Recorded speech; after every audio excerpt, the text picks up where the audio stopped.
Right. Okay. Wonderful. Thank you. So this presentation, I'm noticing there are some parents of children in high school. So this is going to be more geared towards elementary. However, I think that if you're, especially in grade 9, there is still, even in grade 11, there is an emphasis on well, not an emphasis, but a need, right, for mental math because there are a lot more, complex problems that are more easily done if you can kind of save some of the mental space to do some of that problem solving. So thank you very much for doing that. And also, actually, there were some asks from yesterday that weren't in line with what we were doing for the day. If maybe in the chat, if there is a burning question that you have that you're hoping to get covered in the presentation, it'd be great if you can share it with us now. And hopefully we'll address most of them during the presentation. But if it's something that we need to pivot and address, we'd be happy to do so. So throw in the chat something that you're really, really looking forward to, learning more about with respect to math, or what you're hoping to see covered. That would be wonderful. So just put that in the chat, please. All right, so this is what's new in the Ontario math curriculum. These are the big parts, at least. So expectations have been moved from one grade to another, depending on some of the subject areas.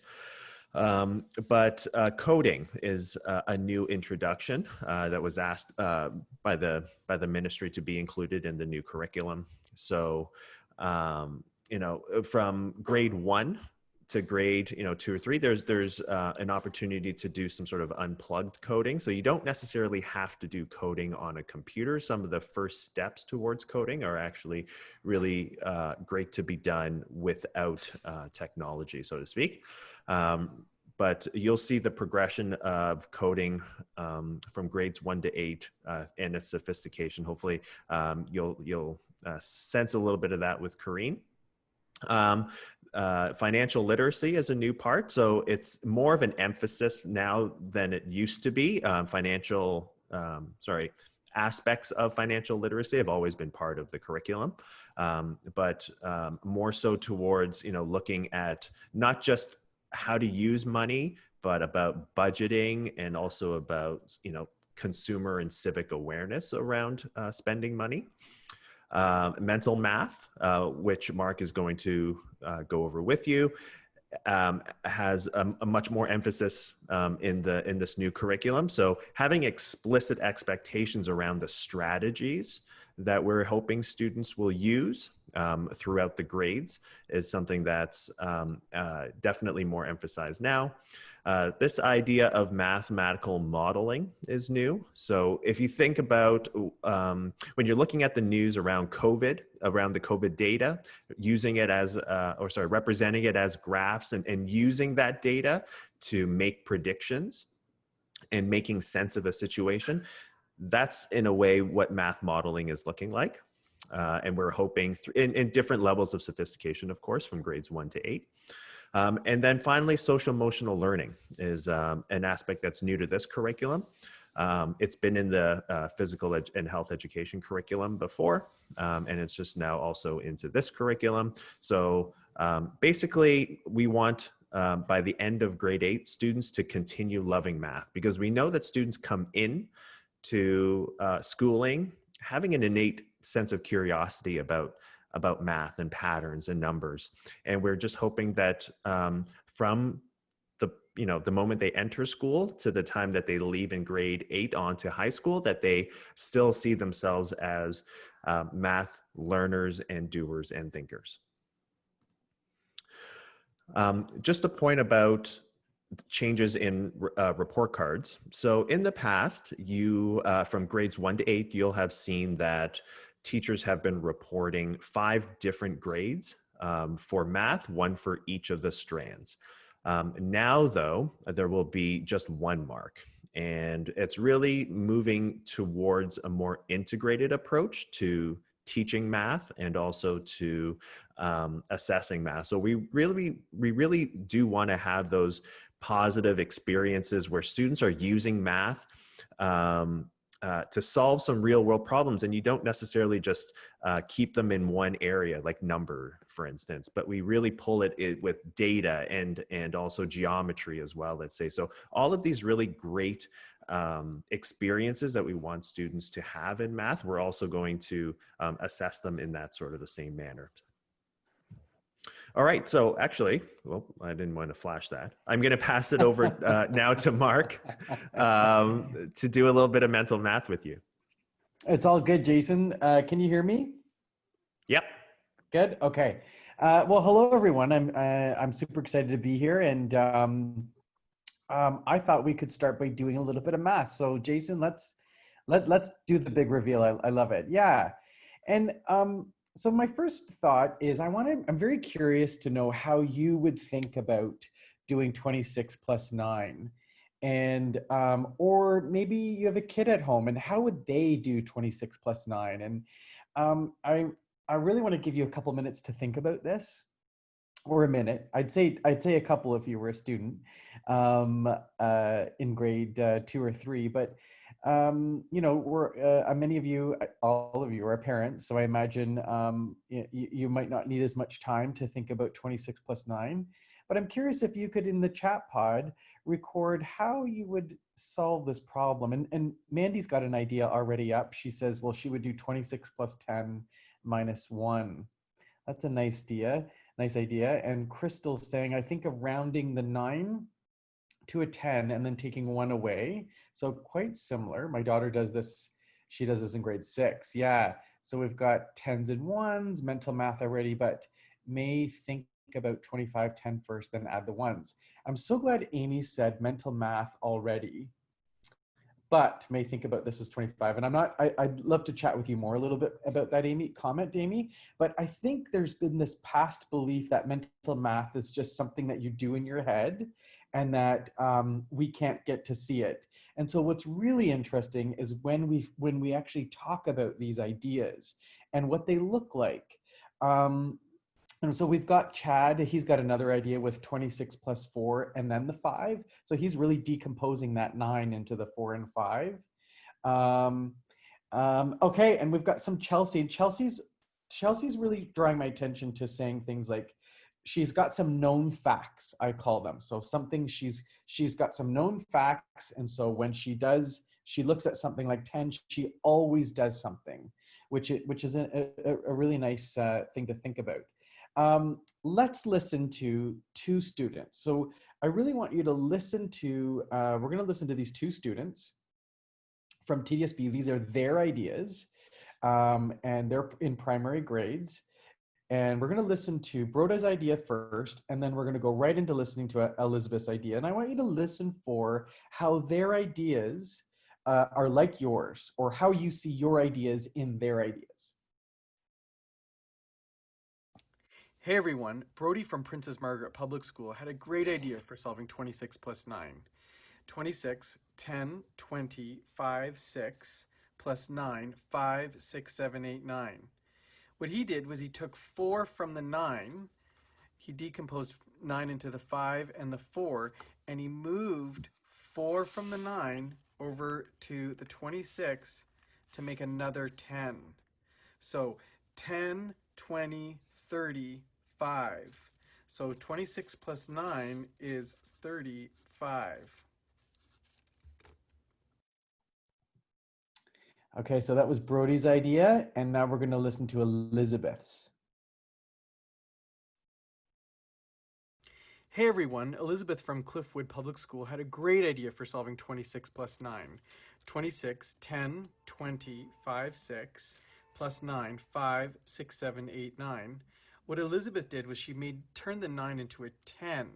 So she did 26 plus 10 equals 36, 10, 20, 30, 5, 6.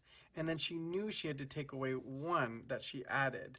So she took that away and it gave her 35. 10, 20, 35. Okay, thanks for watching, everyone. So I'm going to ask you to go to your, if you could go to your chat pod, and if you could record, how do Brody's and Elizabeth's ideas compare to yours? Or if you want to think about this as, did you see your ideas in theirs? And you could just comment in the chat pod about, like, by naming them and say, yeah, I had Elizabeth's idea or Brody's, or what do you think? Let's hear some of your ideas.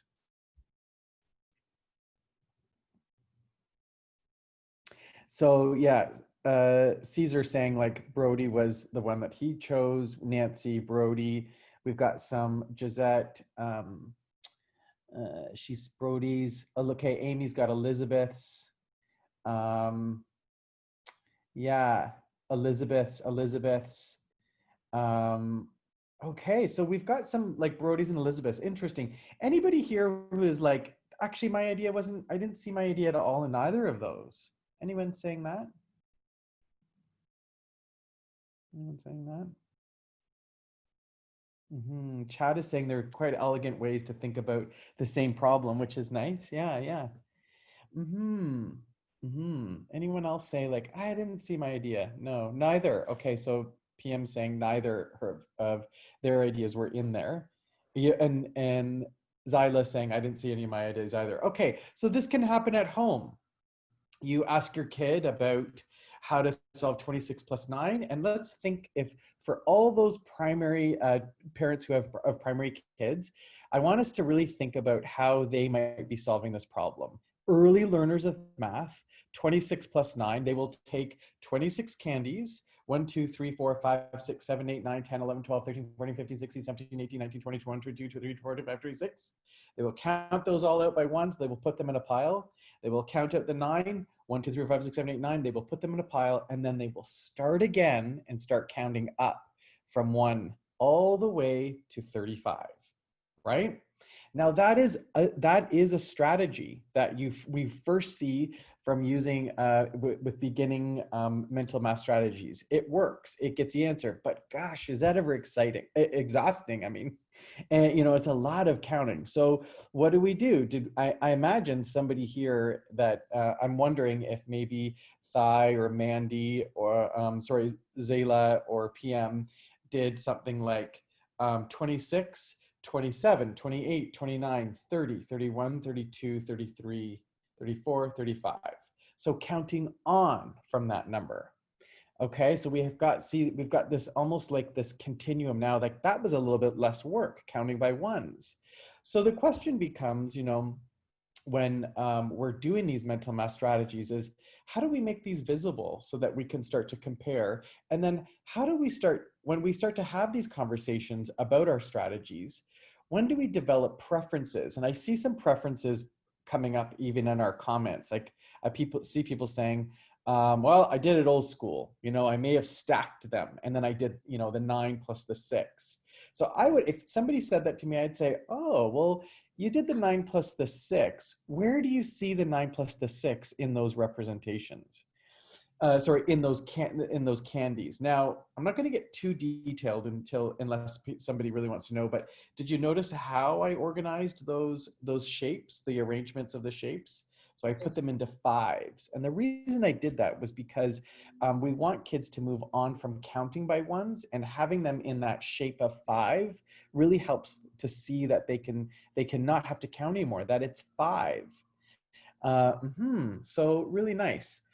Let's go on to our next slide. And I just want to talk about what happened, because I think there might be some beliefs from parents around that, like the more math we do at home, the better. So it becomes about, and I believe that many parents can relate to this idea that of like sort of having the fight at the dinner table, or like getting their kid to do like an hour of math. And if we think about doing mental math 3 times a week for maybe, and I would suggest putting the timer on 20 minutes, and when the 20 minutes is up, no more. So I'm thinking about 2 or 3 times a week for 20 minutes, and that's it. And in that, you can do something like that I just did. So I posed a question and I provided you with think time. So I said, hey, I might even say 26 plus 9 and not write it down. And then I gave you some think time, and you might get your kids, and they might be have like two kids at home, and one's probably like, oh, 35, right? They've got their hand up, and you might have another kid at home just still thinking about how they would do it. So I always say to the kids in classrooms is like, hold your hand up instead of like shouting out, and just for every idea you have, just hold out your fingers to show that you are indicating you've got another idea. Then what we did was we shared ideas. We looked at Brody's idea, and we looked at Elizabeth's idea, and we made these visible using objects. And in this case, I use those rocket candies, and I put them into specific arrangements so kids could move from counting by ones. And then we compared those ideas to our own. We tried to see our ideas in theirs. And that's a really nice discussion to have. And you can start to like really think about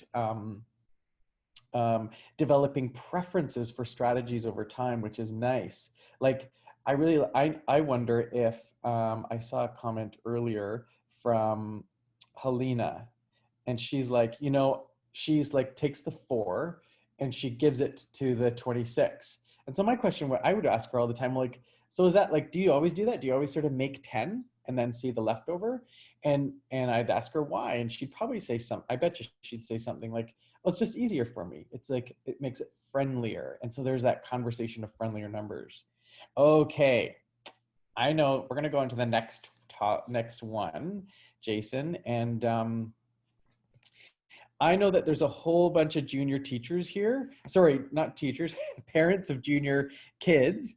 And multiplication is a hot topic, right? I bet you everybody here is like, oh my gosh, multiplication. I know they are. I know you're all out there. And I love talking about multiplication with parents, mostly because when I unpack and when I talk to parents initially, they're like, why don't they do this with kids anymore? I had to memorize my facts or something like that.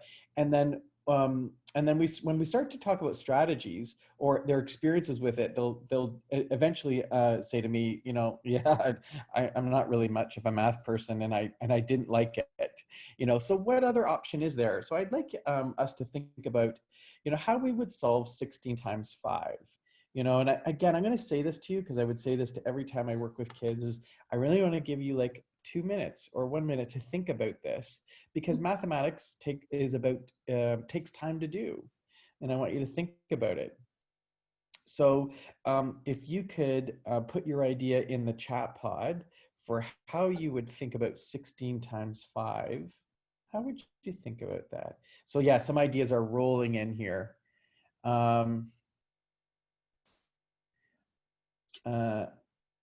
Okay, so we've got Caesar, and we've got Amy's got an idea, and Michelle's got an idea, and PM and Crystal saying I would write it out. I'd be curious to know what that written out looks like too, Crystal. And yeah, 2 ways, 16 added 5 times. So we've got some ways. So let's actually now take the ways that we would prefer to do mathematics, the ways that come to mind for 16 times 5, and let's compare them to these two videos. So we're going to watch 2 different strategies, and I'd like you to think about what your idea is most like, strategy 1 or strategy 2. Hey everyone, we've had some awesome ideas submitted on how to solve 16 times 5. A big shout out to RJ Lang grade 4 students, Sefer, Ingeborg, Keegan, and Juliana. Wow. What they shared with us is that they took 16 and they split it into 10 and 6.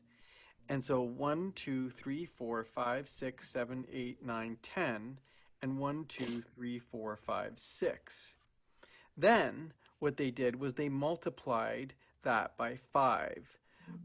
1, 2, 3, 4, 5. So today what I'm going to do is I'm going to pull these candies away, and I'm going to draw a box into where they were. So in that first box, 5 times 10 was 50. And in the second box, there were 5 rows 6 columns, which is 30. And together, that was 80.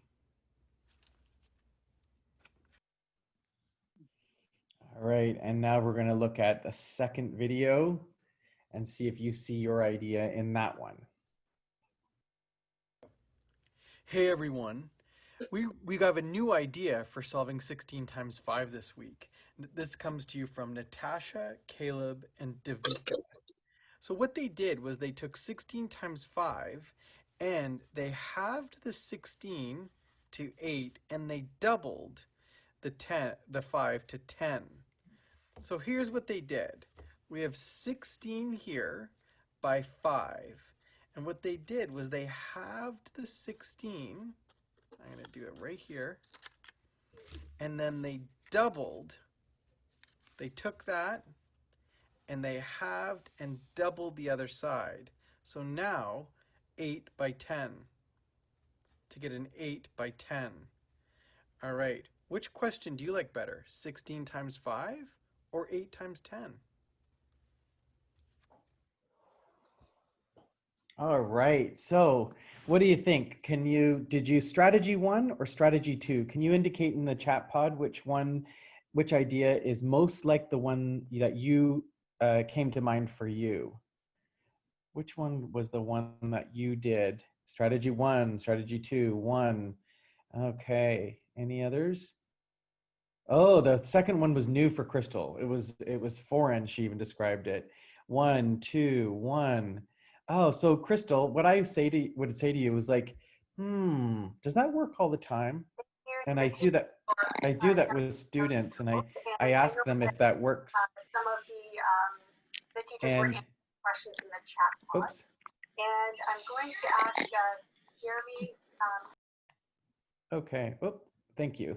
So yeah, and so then you can start to like think about if that would work with other numbers, and you can have a whole bunch of playful practice with that. So lots of ideas.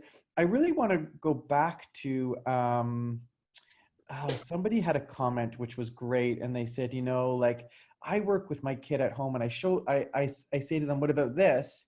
And then they say, well, my teacher told me to do it this way, and that's okay. But when you're having these conversations, the real rich conversations happens when we compare these two. So seeing my idea in your idea, so you can start to ask your kid at home how they see your idea in their idea, and that's where we get to develop preferences. Okay, yeah, Helena, I know you might have to watch it again, and that's actually part of doing mathematics is you might have to see it again, and then you could ask some more questions. All right, so we're gonna just sum up here. Some ways that you can talk at home with your parents, with your kids. So what just happened? We had a little quick math talk, and I posed a question, 16 times 5, and I gave you some think time. Then you shared your idea, right? And then we can think about making that idea visible, and you can see it was Reese's Pieces this time. It wasn't Rockets.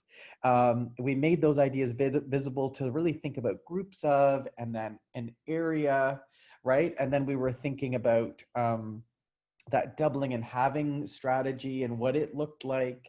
And then we compared those ideas, and we tried to look for our own ideas in there. And those conversations would probably take about 10 to 20 minutes, and you're only looking at one question. And so you can try that at home probably 2 or 3 times a week. Again, mental math shouldn't be about doing it, 100 questions or, hours and hours. It should be short little snippets of fun with operations and different strategies for doing things. All right. Thank you for sharing your math ideas. And I think that's good. Jason, All right. Yeah. Thanks. All right. I'm going to pass it on to Corrine, and she's going to illustrate to you the new coding expectations in a very short amount of time, just to give you a little bit of a flavor about what that's going to look like in classrooms for your children.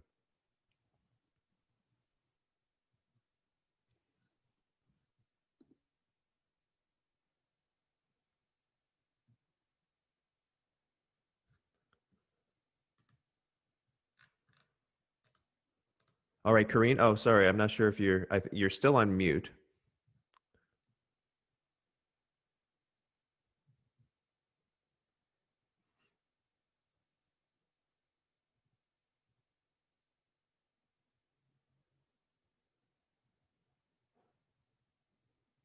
Hi.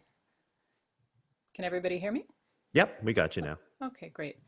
I'm going to talk a little bit about the new coding curriculum. And the coding curriculum is actually in the algebra unit. And the reason for this may become a little bit more clear toward the end of what I'm going to show. But before we get started, I want to talk about the foundations of coding being in computational thinking. And computational thinking is essentially at base being able to put together a set of instructions that will bring about a particular result. So we'll do some computational thinking together. Feel free to participate either actually or perhaps, in your mind. It is totally up to you. Here's our computational thinking task.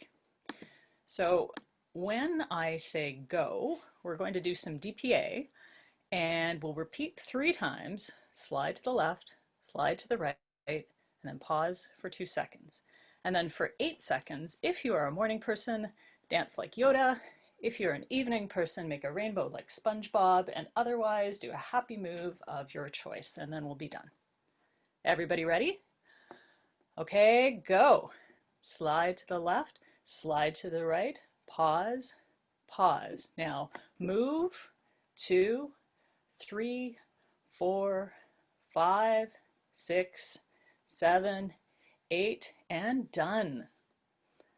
All right, we've done some computational thinking. This is actually a task that is very similar to some offline coding tasks that can be seen for the grade 2 curriculum. And as you can see, there are a few different components here that direct whoever is doing them to perform various actions. What typically the progression is after this sort of task to the online environment in the early years, let's say K to 2, is to move toward a specific kind of block coding. So what block coding does is it takes these commands such as slide left, slide right, or if you are a morning person, then dance like Yoda. That block coding will encode that in a block that the student can kind of drag and drop for a particular purpose. I'm going to show an image of a very basic block coding program, and then hopefully together, if you'd like to try it, we will work with a block coding program that is usually aimed at junior called Scratch, and we will make a basic program together and see some of the blocks that are available and some of the control structures we can use. So in K to 2, for block coding, Scratch Junior is a very popular option. You can see these little blocks up here. We've got these sprites, which are characters. There's a crab and a cat, and they can move right, they can move left, and go forward or back, and then they can turn. And there are some other controls here. You can drag and drop the controls into a sequence, and then you can press the green flag to execute.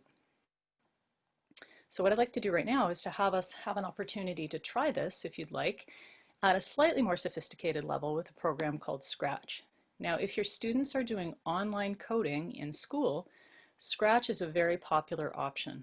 So there is a good chance that at some point they will encounter this one. And if you'd like to support your children at home with coding, Scratch is a really accessible opportunity because it is free, it is online, and there are all kinds of little tutorials and projects that students can open up and they can copy and make, or they can contribute to, or they can adjust to their own liking to make something of their choice.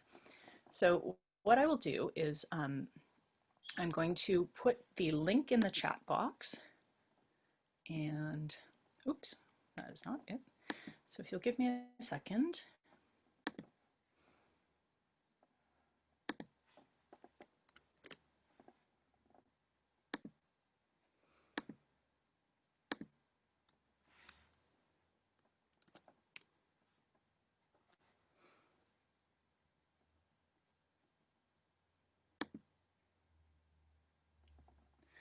So I have the link in the chat box, and if you'd like to join me in creating this Scratch project, I will just wait a second for anybody who'd like to join to get into the program.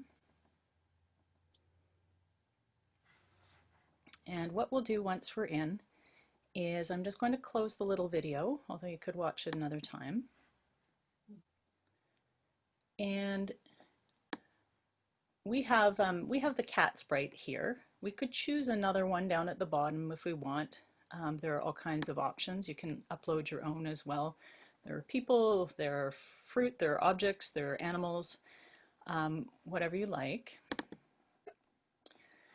And what we'll do today, oh, do we not see the link? Okay, let me try one more time.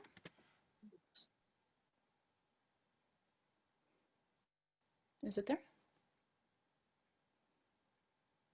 Yeah, it's there. Great, thank you.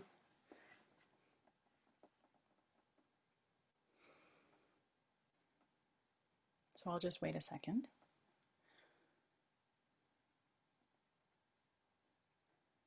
So I think what we'll do today is we'll do a task that would be at the grade 3-4 level because it has repeating elements, repeating computational elements, and it also has a conditional statement in it. So, pardon me, let me take that back. The conditional statements for the next one. This one has repeating elements and it has a subroutine. So this is grade 3-4 level, and what we're going to do is connect this to geometry, and we're going to have the cat draw a square. So if you were going to tell somebody how to draw a square, what would you tell them? Can I just see in the chat box some ideas about specific information you think they might need?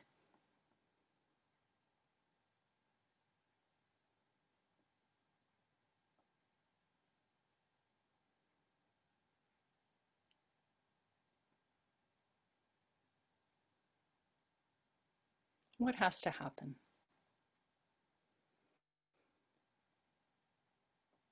Okay, so we're going to draw a line from left to right. Great.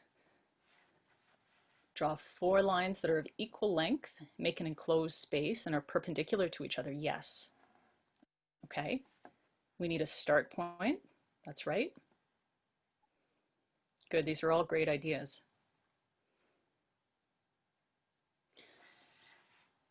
Some coordinates. Okay, good.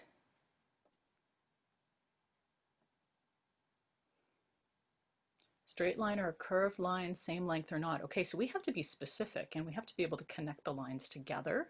Yes, these are all really important things to know.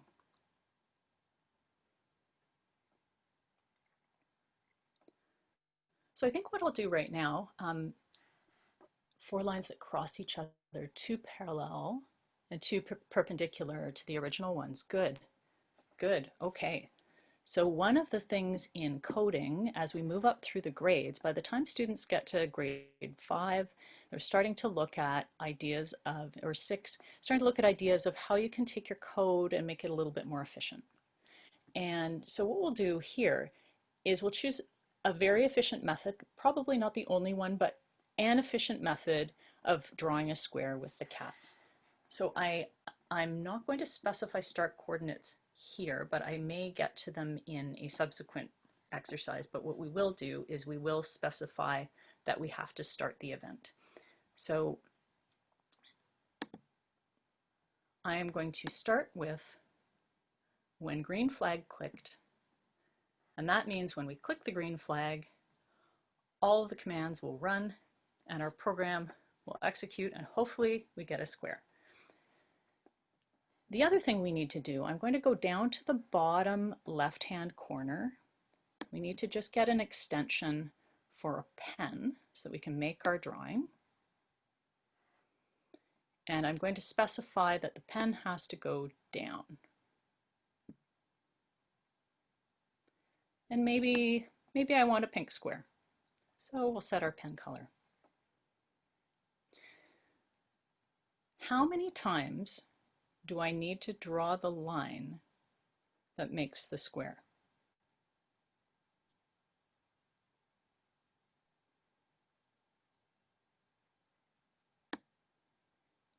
Four times. So I'm going to go to this control structure, pardon me. says repeat, and we will repeat 4 times. And then we'll go and we'll look for some motion blocks. So we're going to draw the line 4 times. So 10 pixels is pretty short. I think I'm going to change that to 100 pixels.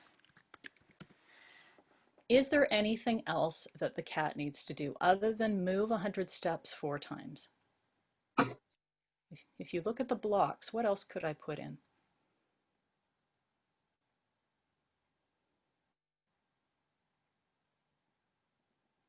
Change direction. Oh, good. If we were going to be specific about changing direction, so let's say we'll turn 90 degrees. Okay, I think that's a good suggestion. We could turn right or we could turn left. I'll just pick this one. So let's say 90 degrees. Okay, so we'll repeat this 4 times. We'll move 100 steps. We'll turn 90 degrees. And then when all of that is done, maybe just for fun, we'll get the cat to, oops, pardon me, that's supposed to go outside. The cat will notify us when it's finished. We're ready to run the program. We'll go up, click the green flag, see if we get a square. And we do.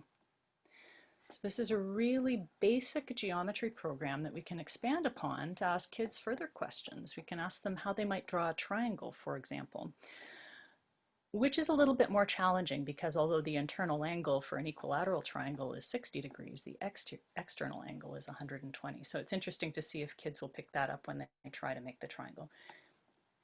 There are quite a number of tutorials in Scratch. I'm not going to open any right now, but I'll show you what's here, and kids can go through and they can look at these and see if there's anything that appeals to them.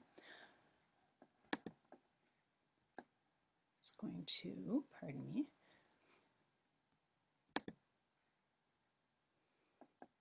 go back to, I want to show you one more thing in Scratch.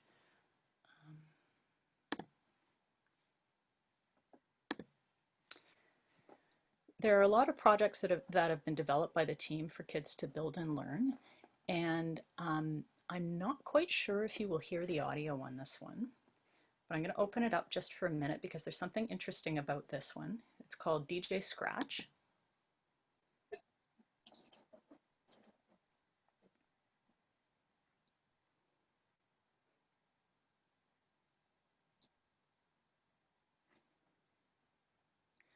And kids can choose a backdrop. The backdrop here is this kind of purple sunset backdrop. And they can upload a background so that somebody's clearly made the speakers and the turntables, and you can choose a sprite. And what is really neat about this one, this would also be grade 3 or 4 level because you've got this control structure here.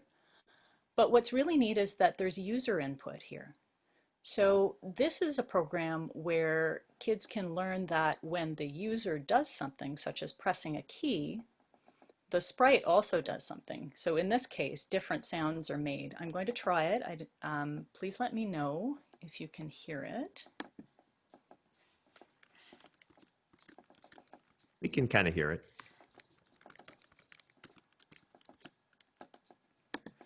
Okay, kind of hear it. So the idea is that there are these 6 keys that kids can press, and each key generates a different sound. So that's a really neat concept too, because ultimately, if we're talking about programming, there is where this is going to go in one sense, is we're going to be looking at either analyzing data, or we're going to be looking at how the program interacts with the people who use the program.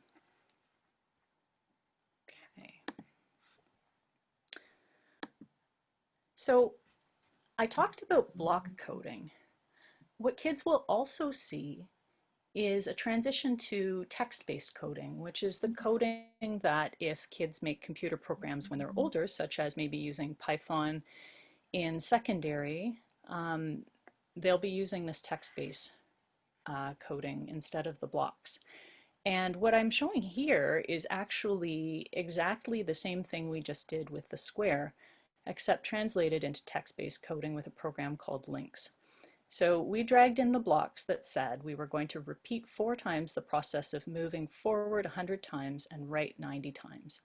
And in links, this is what it looks like. This is the pen down up at the top. And you generate the same image. So when we look at the text-based coding, it's less intuitive. So it's something that students will transition to, but it can be a lot more efficient.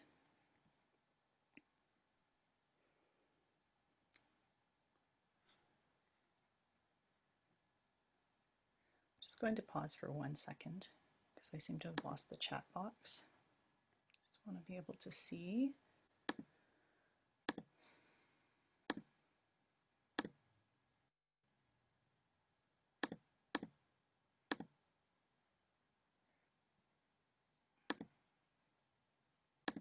There.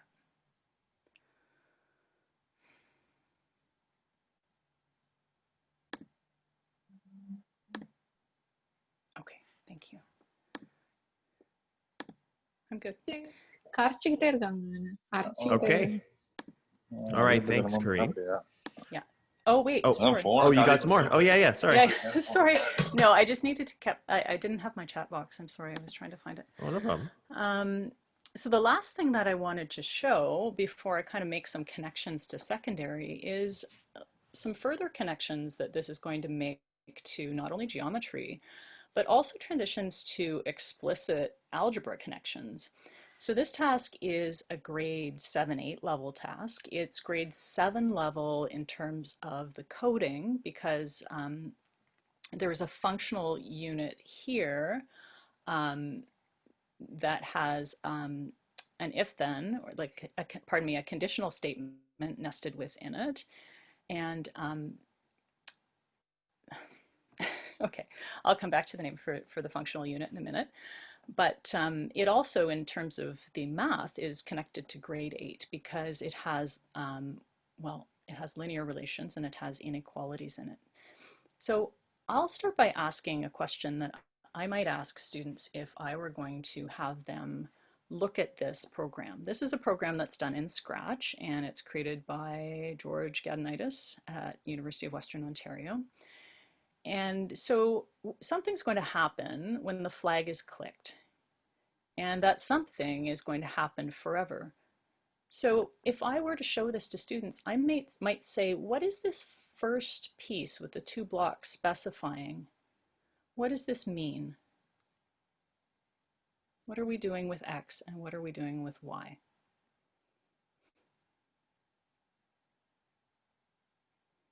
What do you think?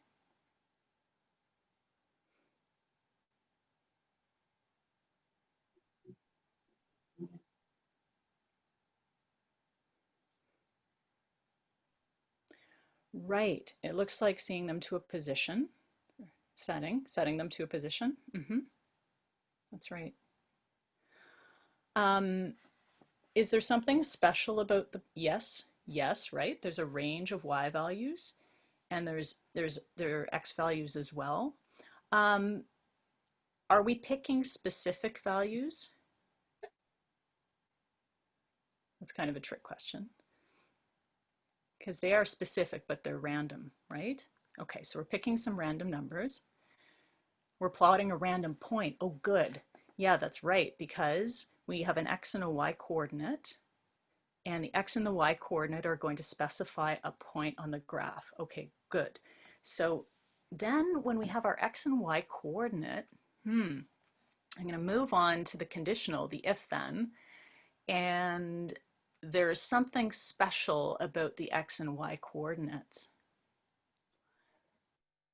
With the if-then statement, if, what needs to be true about X and Y?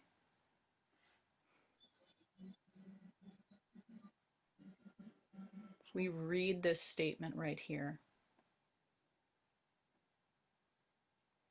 the X coordinate and the Y coordinate have to be less than, yes, the sum is less than 100. That's right. Yeah, combined they need to be less than 100. Good. And I think with students we'll find all different ways that they articulate this. All right, so we're going to pick a random number in this range. We're going to pick a random number in this range for X and Y, and then the sum of those two numbers, the two numbers combined must be less than 100. So then we're going to go to that XY coordinate pair, and what is going to happen? We're going to go to the XY coordinate pair, and then we're going to make, this is our sprite, we're going to make a dot. So I would ask kids at the very beginning, what do you think you're going to see once those dots start going on? So we're going to run this and see what happens.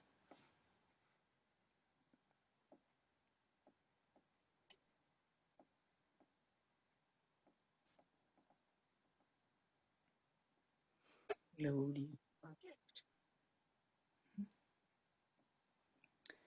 All right, and we're ready to go and start.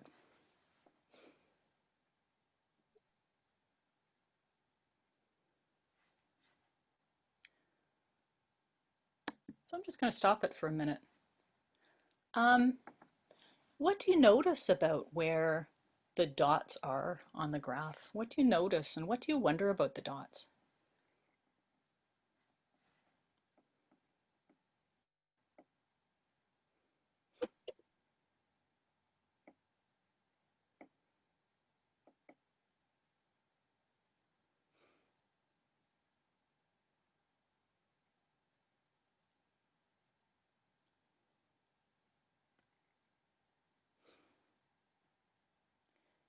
Do you think that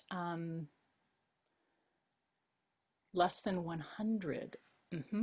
Pretty cool. Fill it all up, but the first quadrant. Okay, so do you think that there would be a dot at in quadrant 1 in the far top right? Yeah, I wonder why they're not going in that specific area. Okay, let's run it for another couple seconds and see. Like maybe, maybe we'll find a dot somewhere in the upper right. Maybe.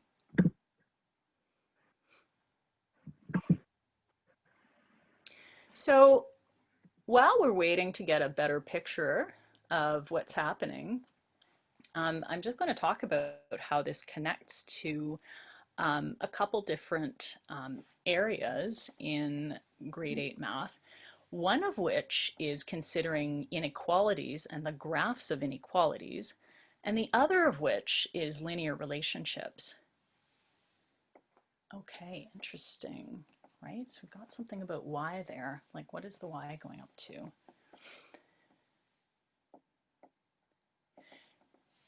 So I'm just going to stop it right now because I think we can see pretty much what is happening.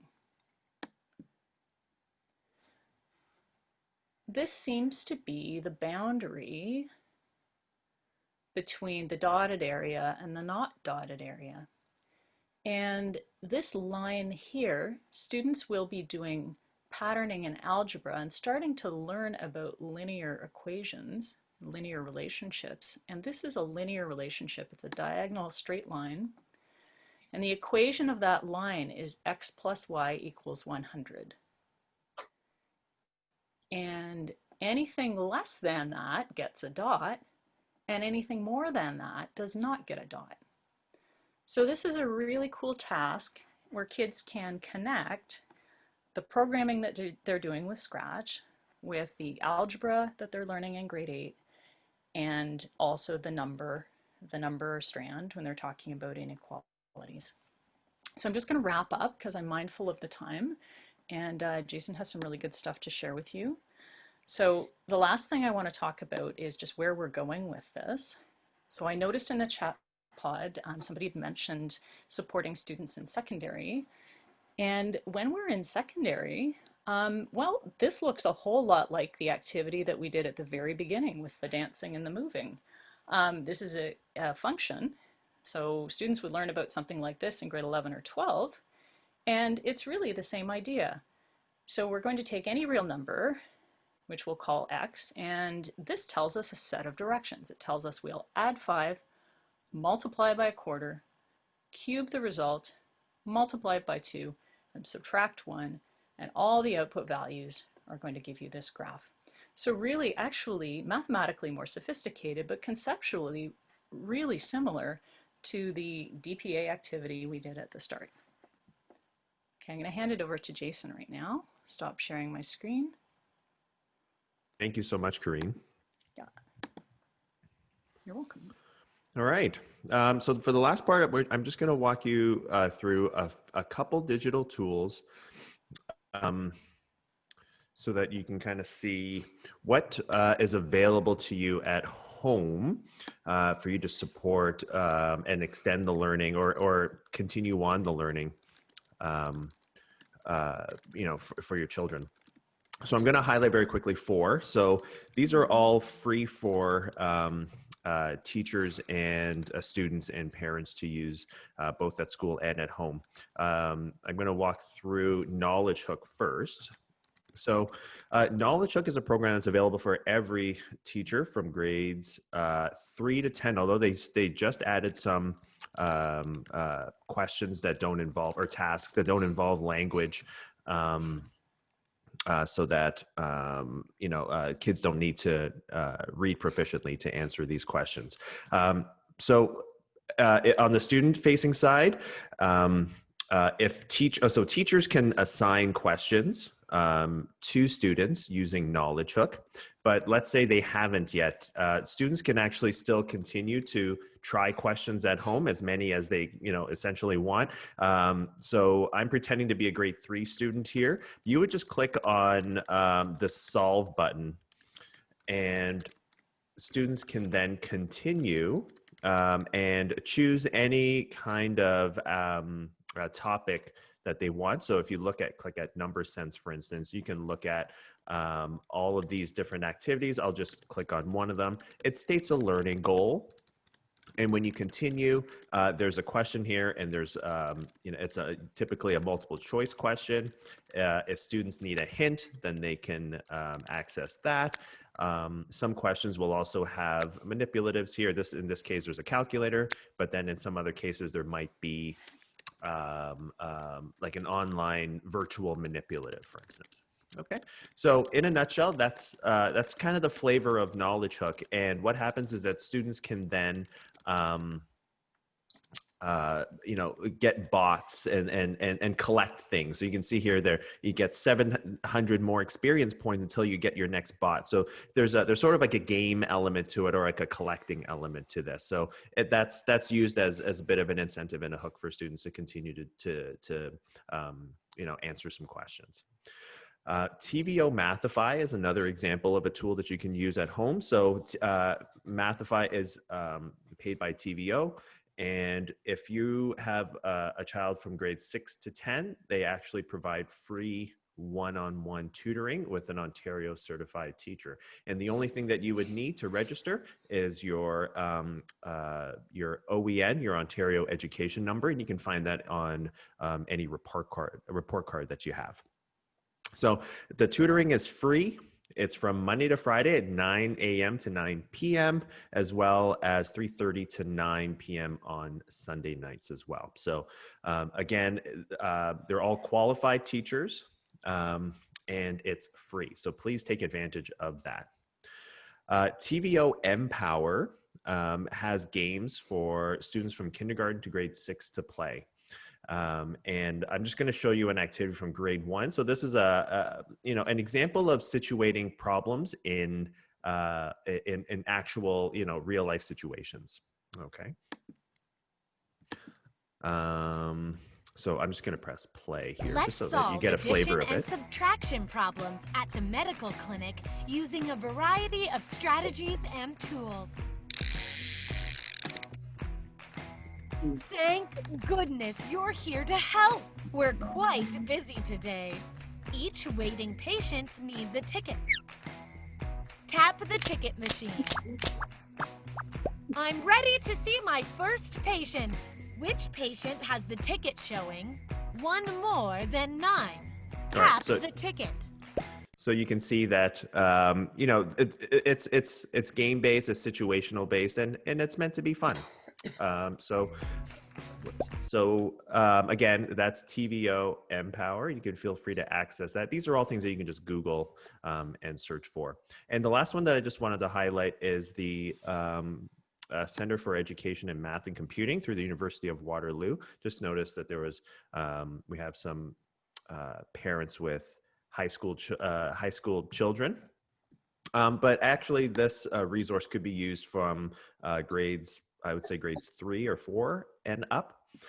So in the courseware here, this is actually, it's like an online textbook, but it's actually better than that because there are videos, there are activities, and there's also an opportunity for students to answer questions and continually to check and make sure that they're understanding. So I'm not going to play the video, but there's a video component to this. And you'll also see that there's text explanations. Okay.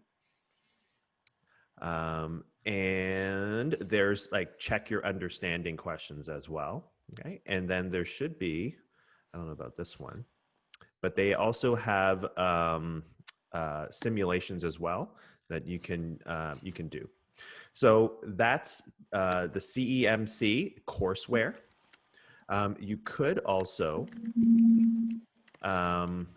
for those that have younger children, if you go to the CEMC digital area, there are problems of the week. And a lot of our teachers in our schools already use these, so you might be familiar with them. But they have them for this week, and they pop up every single week, so there's a new one every week.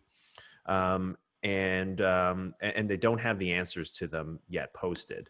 But if you wanted to access questions that already have answers, there are archives. So you can take a look at the solution, sorry, the problem, and then the corresponding solutions. Okay, so these are just some of the many, or these are some of the best resources that are available online that we would, promote to parents. So on that note, I just want to thank you very much for all of you for joining us today. So on behalf of Mark and Karine, I just want to, again, thank you for spending about an hour with us at the Parents as Partners conference. If you have any questions, please feel free to put them in the chat. If you could visit this survey, and I'm going to put it in the chat so that it's easy for you can just click on it to access it. That would be wonderful. Whoops, PAP survey. So there's the link there for everybody. But otherwise, if you don't have any questions, if you could fill out the survey. Otherwise, then thank you very much for joining us today, and I hope you enjoy the rest of the Parents as Partners conference.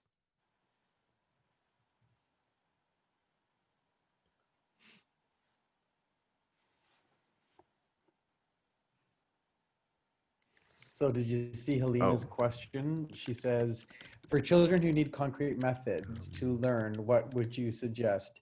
So, Helena, when I think about your question, I'm always like thinking about numbers in particular. And so I don't know if I'll use number as an example,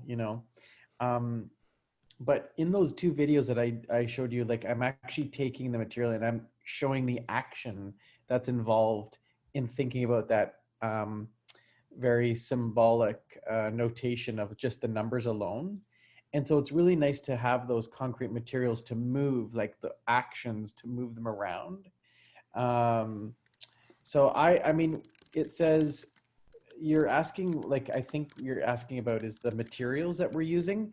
And you can use lots of different materials, beans. I used rocket candies. I used M&M, those peanut things.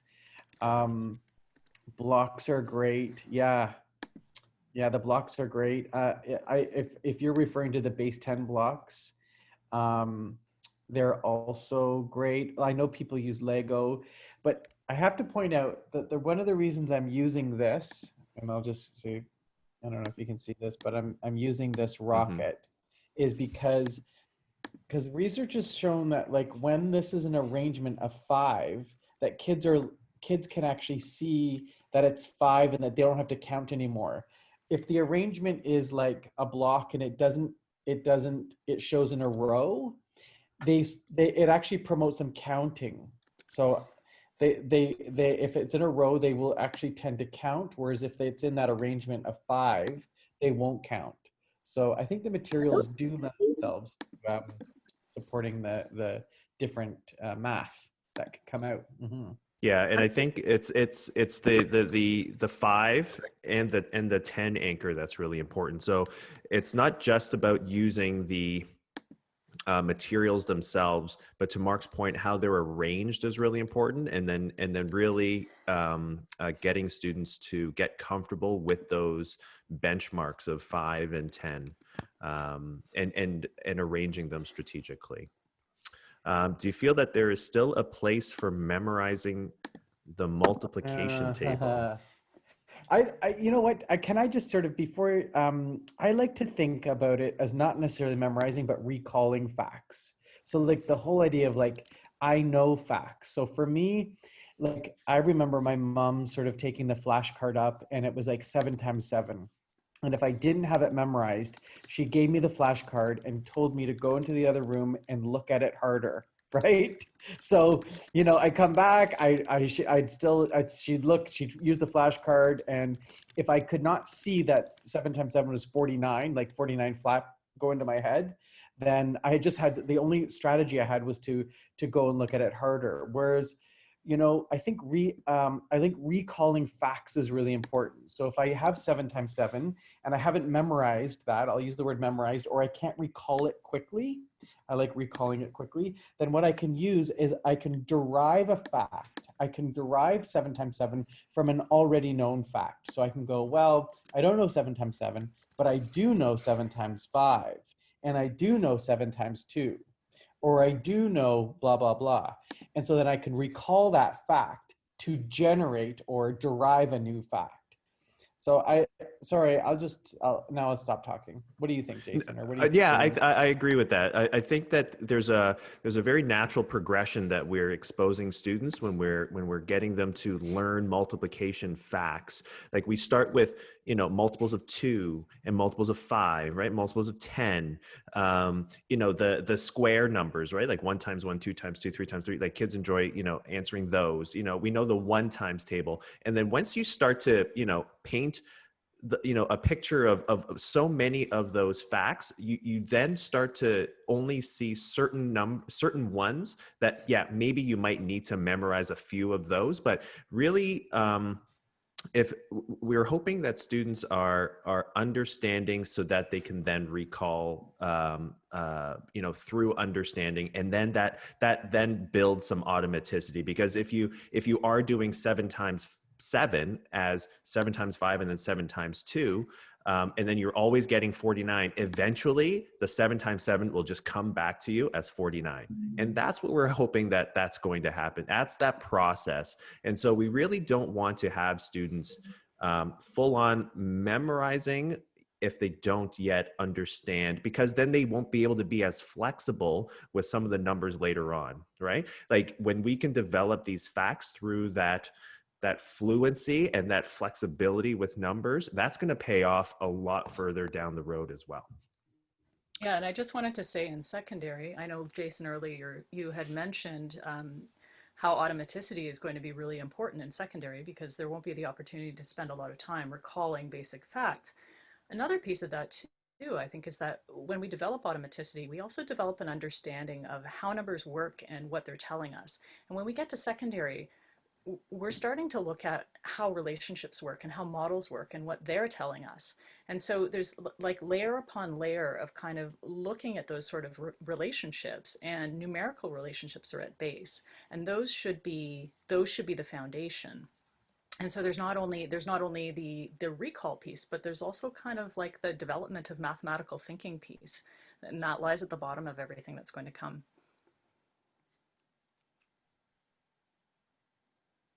Absolutely.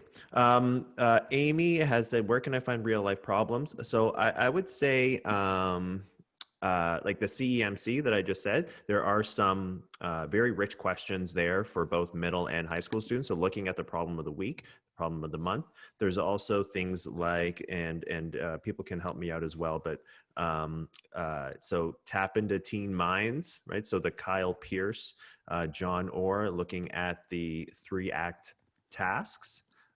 So those are really good because they start with a you know, a provocative picture or a video, and you know, then you're expected to maybe do some modeling about the situation so that you can then make sense of it mathematically to solve what the problem's asking you. So that would be a good place to go. Yeah, that would be a good place to start. Are there any other questions that? Yeah. Yeah, no, I liked what you and Corinne were saying about multiplying, because it makes me think of, I was thinking about what Corinne said about relationships.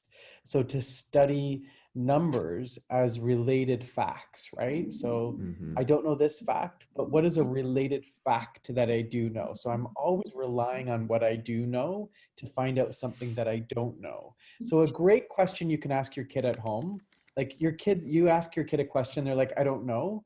A great question to ask them is, well, what do you know? Like, why don't you talk to me about like some facts that you do know, you know? So the kid says, you know, you might be doing a hard question like 26 plus 18. And the kid says, you know, your kid doesn't want to engage with this. It's too hard. You might go back to what they do know, something like, well, what's 10 plus 10? And they'll say, oh, that's easy. That's 20. And then you say, okay, well, and then how do you know? And they'll say, oh, well, that's just, it's so easy, right? So then I ask them something like 10 plus 11, and they'll take a second and they'll say 21. And then you'll say, well, how did you do that? And they'll say, well, I know that 10 plus 10 is 20. And so there's one more. So here's like this nice little opportunity for us to go, you have a strategy for figuring out 10 plus 11. So it's a nice conversation to start talking to your kids about what they do know. And we want to set your kids up to talk about what they do know first, so they can use that to find out something that they don't know. Anyway, there's my little speech. Thanks for listening, everyone. Thanks for coming to his TED Talk. Yeah. The CEMC is the Center for Education. No, wait. What is it? Center for Education for Mathematics and Computing. So that is, it's like a center within the University of Waterloo. And so they do a lot of work focusing on like pre-university. So like basically from 3 to 12 right now. They're also in kind of an outreach program as well. So they could, they're the ones that also do the math, a lot of the math contests that schools take part in.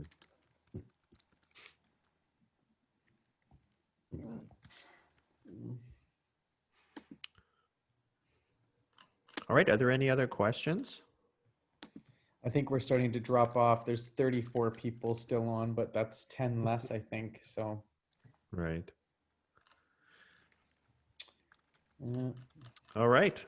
I think we're going to call it a day. So, all right. That was fun. Thanks very much, everybody. Thank you. That was great. Great. Thanks, everyone. All right. Have a good rest of your day.